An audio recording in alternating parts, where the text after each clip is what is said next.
आज कुछ दोस्त कहते हैं कि कल इमरान खान बेनिफिशरी था, आज नवाज शरीफ बेनिफिशरी है। तो मैं ये कहना चाहता हूँ कि नवाज शरीफ कब बेनिफिशरी नहीं था। जुनेजो के खिलाफ बेनिफिशरी कौन था साजिश का? नवाज शरीफ। बेनज़ीर के खिलाफ 2 साजिशें हुई, बेनिफिशरी कौन था? नवाज शरीफ। ज़ियाउल हक के मार्शल का बेनिफिशरी कौन था? नवाज शरीफ। 97 में जो धांधली हुई, टिका के 2 तिहाई अक्सरियत दिलवाई गई, बेनिफिशरी कौन था? नवाज शरीफ। मुशर्रफ के साथ डील करके सऊदी अरब की और अरब ममालिक की गारंटी लेकर पाकिस्तान से बाहर गया, बेनिफिशरी कौन था? नवाज शरीफ। फिर एक डील के तहत पाकिस्तान में वापस आया, बेनिफिशरी कौन था? Nawaz Sharif. Memo gate scandal के अंदर जो कुछ किया, काला कोट पहन के जैसे कोर्ट में गया, बेनिफिशरी कौन था? नवाज शरीफ। इफ्तिखार चौधरी की बहाली के नाम के ऊपर जिस तरह के बाद में जजेस भर्ती हुए और उन जजों की लिस्टें कहाँ से बनी और उन जजों ने किसके साथ वफादारी दिखाई, इसका बेनिफिशरी कौन था? नवाज शरीफ। जरदारी साहब के खिलाफ जिस किस्म का बयानिया पाकिस्तान के मीडिया में और पाकिस्तान के इदारों में बनाया गया, उसका बेनिफिशरी कौन था? नवाज शरीफ। इमरान खान की हुकूमत आती है और उसके बाद इमरान खान की हुकूमत को जिस तरीके से गिराया गया, उसका बेनिफिशरी कौन था? नवाज शरीफ। बाद में वज़ीर आज़म पाकिस्तान कौन बना? नवाज शरीफ का भाई। बेनिफिशरी कौन था? नवाज शरीफ। बाद में वज़ीर आला पंजाब कौन बना? नवाज शरीफ का भतीजा। बेनिफिशरी कौन था? नवाज शरीफ। इमरान खान को अजीबो गरीब केसों में गिरफ्तार किया गया, बेनिफिशरी कौन था? नवाज शरीफ। 9 मई का सानिया हो जाता है, बेनिफिशरी कौन था? नवाज शरीफ। पाकिस्तान वापस आने पे हमारा निज़ाम जिस तरह नंगा नाचा है, उसका बेनिफिशरी कौन था? नवाज शरीफ। और जिस तरीके से रियासत ने नवाज शरीफ को सपोर्ट किया लाडला बनाकर इलेक्शन जितवाने के लिए, बेनिफिशरी कौन था? नवाज शरीफ। पाकिस्तान तहरीके इंसाफ को पूरे मुल्क में एक पोस्टर, एक बैनर लगाने की इजाज़त नहीं मिली। वो एक जलसा, एक जुलूस नहीं कर सके जहां उनको मारना पड़ी हो, बेनिफिशरी कौन था? नवाज शरीफ। हज़ारों लोग, आज भी 18,000 के करीब बंदे जेलों में पड़े हुए हैं, बेनिफिशरी कौन है? नवाज शरीफ। तो हर चीज़ का जब बेनिफिशरी नवाज शरीफ है, तो आप एक इलेक्शन के ऊपर तकिया करके इमरान खान अकेले को ब्लेम नहीं कर सकते। इसको समझें, इस आदमी की एक लंबी तारीख है। ये हमेशा जब पाकिस्तान सही डगर पे चलने लगता है, तो ये कोई ना कोई बयानियां बेच के दोबारा एस्टेब्लिशमेंट को सियासत में घसीट के ले आता है। अल्लाह अल्लाह करके मामला ठीक होते हैं, ये वापस दावत देने वाले आदमियों के अंदर सबसे सरे फहरिस्त है। अब मामला ये है कि जो कुछ इमरान खान के साथ हो रहा है, ये एक नया पैटर्न सेट हो रहा है। जो लोग कहते हैं ना कि इमरान खान ने ये किया, देखें आप इसको ज़रा समझें। पाकिस्तान में जिसकी भी हुकूमत आ रही होती है ना, एस्टेब्लिशमेंट उसकी हुकूमत आने की असेसमेंट पहले ही कर लेती है और फिर उसके साथ एक वर्किंग रिलेशन बनाती है। एस्टेब्लिशमेंट के बाद अपने कुछ घोड़े होते हैं, हमेशा वो अपने घोड़े उस हुकूमत में शामिल करवा देती है। उसके 2 फ़ायदे होते हैं, एक गुडविल जेस्चर चला जाता है, दूसरा वो उन घोड़ों की मदद से उस पार्टी के अंदर या उस हुकूमत के अंदर मामला को देख सकती है और वो मेरे ख्याल में उनको लगता है कि ये ठीक भी है और इस हद तक वो करते ही हैं।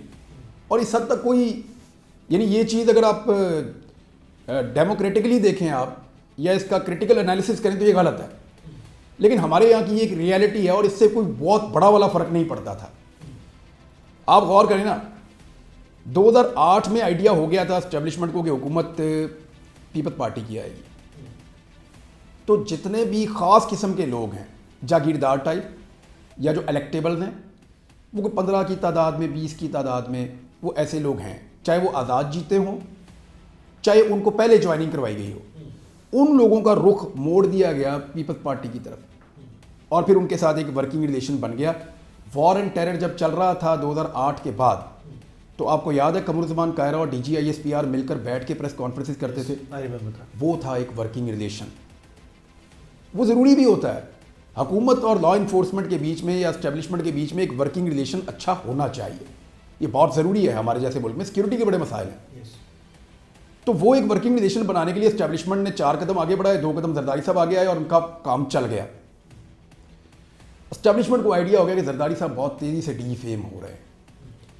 लॉयर मूवमेंट के बाद सिचुएशन बदलना शुरू हुई, जजेस की एक बड़ी तादाद वो आ गई जो नून लीग के कैंप से, उनको समझा जाता था कि इनके पसंदीदा वकला जो हैं वो जजेस में कन्वर्ट हो गए। और बहुत सारे बहुत बड़ी बड़ी पोस्टों पे पहुंचे भी, आज भी पहुंचे हुए हैं। तो हुआ ये कि पीएमएलएन की मकबूलियत शुरू हुई तो एस्टेब्लिशमेंट ने अपना जो एक वेट था वो इस पलड़े में शिफ्ट कर दिया 2013 में। देखो हुकूमत इनकी आ रही है तो इनके साथ आप लड़ाई तो नहीं करनी है, एस्टेब्लिशमेंट ने तो मुल्क चलाना है, काम करना है, अपना इदारा चलाना है, बाकी इदारों को देखना है इधर उधर। तो उन्होंने ऑटोमेटिकली वहां शिफ्ट होना है जहां पे पब्लिक शिफ्ट हो रही है। 2018 आ जाता है। अब 2018 के सारे सर्वेज कह रहे थे कि इमरान खान सबसे पॉपुलर लीडर है इस वक्त इस मुल्क में। कोई एक सर्वे मुझे दिखाएं जिसमें इमरान खान पॉपुलर ना हो और कोई और पॉपुलर हो। एस्टेब्लिशमेंट का वेट ऑटोमेटिकली इमरान खान के कैंप में शिफ्ट हो जाना ऑब्वियस था। लेकिन पंजाब के अंदर से ये वेट शिफ्टिंग पीएमएलएन क्योंकि इसकी बेनिफिशियरी रही हमेशा से, तो उनको इसका सारे का आइडिया था।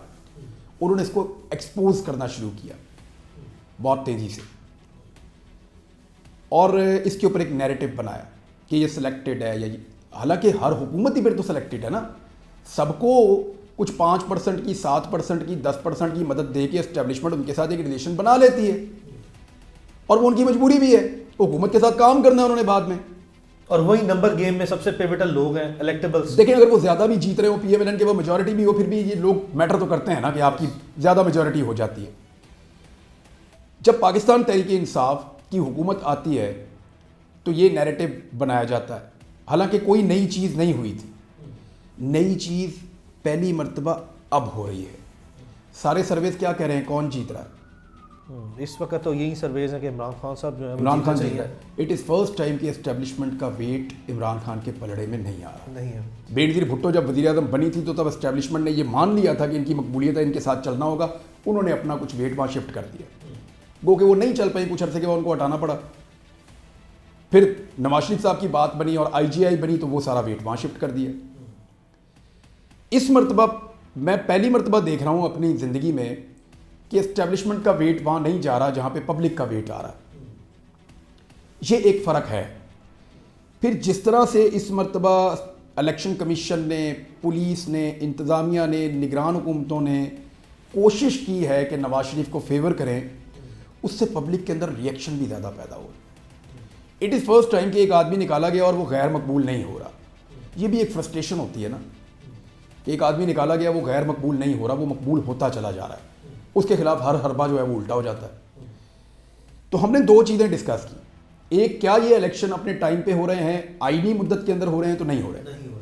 दो, क्या ये इलेक्शन अपने आइन और कानून के मुताबिक हो रहे हैं और ये ऐसे इंतखाबात हैं जिसको पाकिस्तान में और दुनिया भर में तस्लीम किया जाएगा? तो उसका जवाब है नहीं। अभी आलमी मीडिया आप खोल लें, स्काई न्यूज़ ने अभी रिपोर्ट दी है, आप बीबीसी को देख लें, फाइनेंशियल टाइम्स ने, पूरी दुनिया अल जज़ीरा को देख लें, आप इकोनॉमिस्ट को देख लें, सीएनएन द टाइम्स को देख लें, मैगजीन को, जिसको मर्जी आप देखें, वो सब ये रिपोर्ट कर रहे हैं कि ये एक मुतनाज़ इलेक्शन होने जा रहा है। They are all openly, already हो चुका है मुतनाज़, it's an open secret now. तो दो चीज़ें हमने डिस्कस कर ली। तीसरा ये है कि इसका इम्पैक्ट, इसका इम्पैक्ट बड़ा खौफनाक है। मैं पाकिस्तान की बात नहीं कर रहा, पाकिस्तान में तो इम्पैक्ट पिछले 1.25 साल से हम जिन हालात में हैं वो तो सबको पता है।